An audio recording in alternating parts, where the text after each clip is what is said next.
Hello friends, Tally Prime की series में आपका स्वागत है। पिछले सेशन में हमने देखा किस प्रकार से हमने एक उधार परचेज वाली एंट्री की ट्रांजैक्शन की थी। इस सेशन में बात करते हैं किस प्रकार से अगर हम कोई परचेज कैश करते हैं तो उसको किस प्रकार से टेली प्राइम में रिकॉर्ड करेंगे। तो नेक्स्ट जो हमारी एंट्री है सेम डेट को है, 1/4 को है। हमने 8,000 रुपये की परचेज की है, लेकिन ये परचेज कैश है। तो आइए देखते हैं इस एंट्री को किस प्रकार से हम टेली प्राइम में करेंगे। तो जैसे मैंने पहले बताया था कि लास्ट वाउचर जो हमने यूज़ किया होता है वो पहले से ओपन हो जाता है।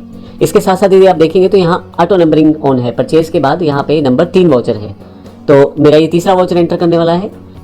बाकी इन्फॉर्मेशन आपको वैसे ही डालनी है जैसे बाकी इन्फॉर्मेशन पिछले वाउचर में डाली गई है, जैसे सप्लायर का इनवॉइस नंबर, पार्टी का नाम, पर्टिकुलर्स इत्यादि, और इधर से यदि आप डेट चेंज करना चाहें तो डेट। लेकिन अभी मेरा जो वाउचर है सेम डेट पे है, और लेकिन एक फ़र्क यह है कि इस बार कैश परचेज है। किसी कारण से अगर आपका परचेज वाउचर यहाँ सिलेक्टेड नहीं है, मान लीजिए मेरे पास कोई और वाउचर सिलेक्टेड है, तो ऐसे केस में मैं यहाँ पे परचेज यहाँ राइट हैंड से दिए गए परचेज बटन पे क्लिक कर सकता हूँ। मैंने यहाँ परचेज वाउचर को क्लिक कर दिया है, तो आप देखेंगे मेरे पास यहाँ पे परचेज वाउचर सेलेक्ट हो गया है, जो कि तीसरा वाउचर है मेरा इस पूरी टेली प्राइम में। अब यहाँ सप्लायर इनवॉइस नंबर पे यहाँ पे मैं जो भी सप्लायर का इनवॉइस नंबर है उसकी एंट्री कर सकता हूँ। तो यहाँ मैं सिंपल अपने रेफरेंस के लिए भी कैश 001 परचेज लिख देता हूँ। फिर से एंटर, नीचे की तरफ अपडेट आ जाएगा आपके पास, पार्टी का नाम। अब यहाँ पे आपके पास जो अकाउंट है वो कैश है, क्योंकि मैंने यहाँ कैश परचेज किया है।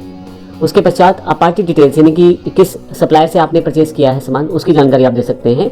तो यहाँ मैं ले देता हूँ नाम क्राउन कंपनी, और इसके अलावा बेसिक डिटेल आप देखें नई पार्टी खुद ही सिलेक्ट की है इसने, मेलिंग नेम, एड्रेस इत्यादि अगर आप इन्फॉर्मेशन देना चाहें तो वो, और स्टेट अगर आप फर्दर इन्फॉर्मेशन देना चाहते हैं वो। फाइनली आपके पास यहाँ पे फिर से एंट्री अवेलेबल है। यहाँ से मैं परचेज की एंट्री करना चाहता हूँ क्योंकि ये भी लोकल परचेज है, तो यहाँ जो अमाउंट है वो मैं डालना चाहूँगा। यहाँ से मेरी गुड्स की वैल्यू 8,000 रुपये है जो मैंने परचेज की है, तो यहाँ 8,000 रुपये एंटर कर देता हूँ। यहाँ से मैं मेरी गुड्स की वैल्यू 8,000 रुपये है, तो यहाँ 8,000 एंटर कर देता हूँ, फिर से एंटर, और फाइनली नीचे आते हुए यहाँ से मैं नरेशन एंटर करूँगा, फिर से एंटर, और अगर आप यहाँ एक्सेप्ट कर दें तो आपका ये बिल एंटर हो जाएगा। लेकिन इसके साथ साथ मैं एक इन्फॉर्मेशन और यहाँ पे पास करना चाहता हूँ, वो है कि जब मैं अपने प्रोडक्ट को लेना चाहता हूँ तो वो डिटेल्स मैं सेव करना चाहता हूँ, एक्स्ट्रा डिटेल्स जो कि उसकी चाहे इंपोर्ट डिटेल्स हो चाहे उसके ऑर्डर डिटेल्स हो, बेसिक डिटेल्स उसकी मैं कैप्चर करना चाहता हूँ। तो उसके लिए आप कैसे कर सकते हैं, तो आइए वो भी देखते हैं। अभी मैं इसे नो कर देता हूँ और कन्फिगर पे चला जाता हूँ। यहाँ से मैं यहाँ पे कन्फिगर पे आप देखेंगे बहुत सारे ऑप्शंस आपके पास अवेलेबल हैं।